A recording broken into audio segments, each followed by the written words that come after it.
Hey, we are back on Get Down to Business, the show all about small business, jobs, and entrepreneurship. And I'm so excited to be joined by Dr. Wanda, Wallace, managing partner of Leadership Forum, who coaches, facilitates, and speaks on improving leadership through better conversations. She is the host of the weekly radio show and podcast Out of the Comfort Zone, is the author of You Can't Know It All, Leading in the Age of Deep Expertise. Wanda, welcome to the program. Thanks so much for joining us. Pleasure to be here. Thanks for the invitation. Okay, so you wrote a book that intrigues me. You Can't Know It All. I thought you can't. So I'm curious, why did you write this book and what are you seeking in the business world? Because I was seeing way too many deep experts struggle to take their career to the next step. So they have this expertise, the team loves them because of the expertise, the organization loves them, and then they get stuck in that expertise job and they can't make the next step. And I wrote the book to show them how, what's happening, and what's the next step look like. Would you like an example? Please do. Absolutely. All right. Let's take somebody, could be in any function, but I'm going to pick somebody who's in the audit function, who's heading the internal audit for any organization anywhere around the world. Considered a deep expert. Their predecessor was not such a deep expert, and the team is loving it. Finally, somebody knows all the details of how we run really good audit practices. And they're there to transform the audit function. Organization loves it, team loves it, expert among experts. Now the question comes, can this individual take a step out of audit to the next higher level in the organization? Can they lead a business? Can they lead a different function? And right now the answer is no. And the answer is no is because they're seen as only somebody who can play in this expertise space. And the secret for them to be able to move is to start using the space that they're in to weigh in on broader strategic questions for the company, to have opinions, to bring their knowledge to bear in something that helps the entire enterprise move forward. And that is a shift because for 20 years, you've been performing one particular way, and now we're asking you to do something completely different. And that's the out of the comfort zone moment. Awesome. Well, again, I'm chatting with Dr. Wanda Wallace, who's written the book, literally written the book on leadership. It's called her radio show and podcast called Out of the Comfort Zone. And the book is called You Can't Know It All, Leading in the Age of Deep Expertise. And you've just started talking about this, Wanda.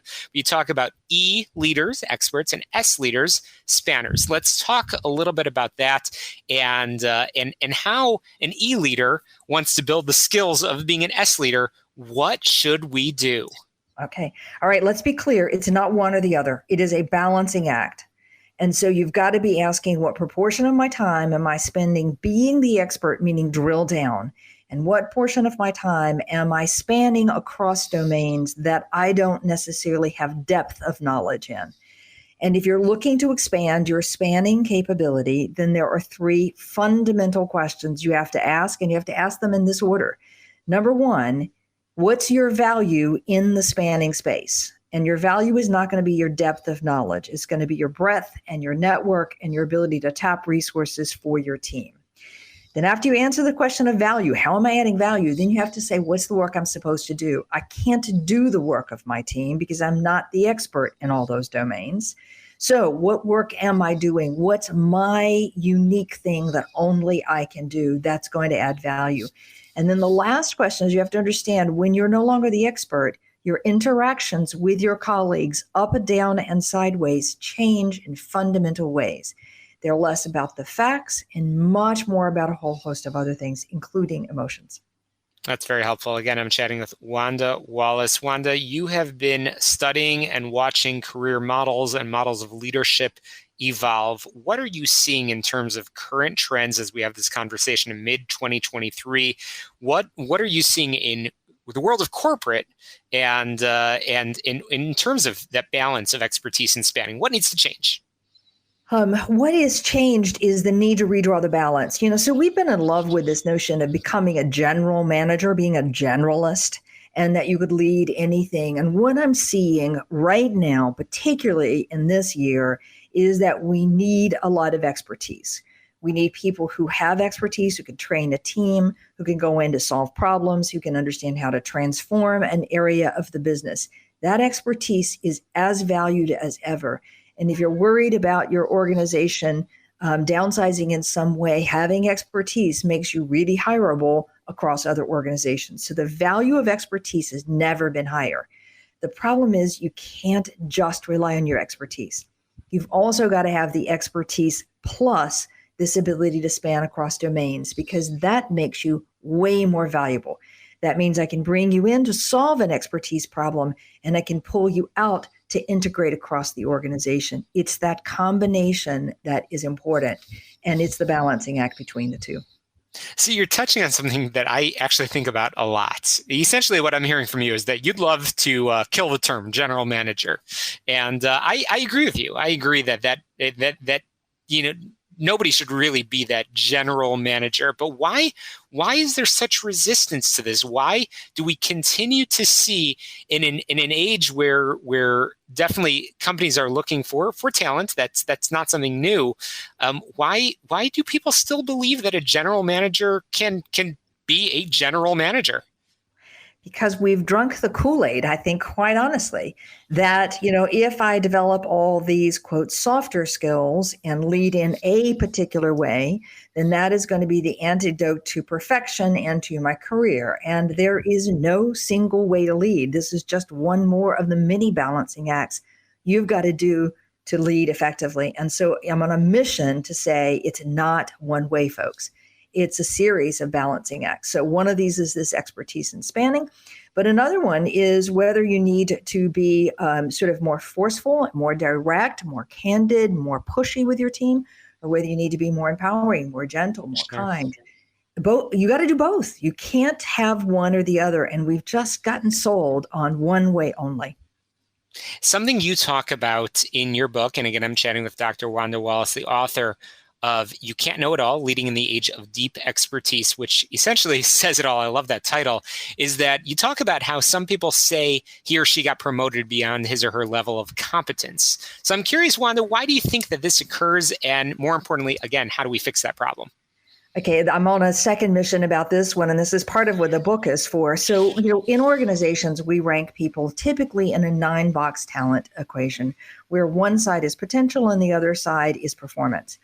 And we typically take people, particularly those who are at functional roles or deep experts, and we call them high professional, which means they don't have the potential to go beyond their particular box, their particular area of expertise. I think they don't have the potential to go beyond that only because we haven't shown them what the other side looks like. We haven't developed the skills. We haven't talked to them in a language that says, here you use your expertise and here you use a different set of skills. In my experience, when you start to explain to people that there are two different ways and it's a matter of choosing which in the right moment, suddenly people start to be able to say, I get it. I know now why I need to shift, and they can learn to shift. So I think it's not promoted beyond competence. I think it's promoted beyond your level of expertise, and we don't give people the tools to know how to manage. Well, Wanda, I've certainly learned a lot from you today in this conversation, and I know I'm going to continue to learn more as I read your book and listen to your show. And perhaps that's the most important bit of homework that we could leave with our listeners, is to get people in touch with you and make sure we could get in contact with you, which I know isn't hard because you're all over. But what is the best way for us to find the many, many publications and resources that you have and get in touch with you? All right. The easiest way to find that is at my website, leadership-forum.com. If you look under resources, you're going to find just about everything I have published somewhere in there as well. You'll find a link to the podcast called Out of the Comfort Zone, and there's a lovely little spot to send me an email. If you want to be in touch directly, it's wanda.wallace@leadership-forum.com. Fantastic. Thank you so much for sharing your expertise with our listeners. I look forward to bringing you back on real soon on the program, all about small business jobs and entrepreneurship. And definitely we'll link to you through the show notes, and look forward to bringing you back on to continue this conversation, because leadership continues to evolve. And I know you indeed are the leader of the Leadership Forum. So that's exciting. And remember, you could always check out our sponsors of the program, Tom Mirabali, healthplanchicago.com, Tom Mirabali, independent agent, healthplanchicago.com, or you could give him a call at 630-863-3477, 630-863-3477. And so you don't miss a single episode of this program, make sure you subscribe, rate, review, and share on your favorite podcast app. And you can find us online, shalomklein.com. We'll be right back on the show all about small business, jobs, and entrepreneurship. Some headlines, commercials, quick break. We've got a lot more for you right after this quick break. Don't touch that dial. We'll be right back.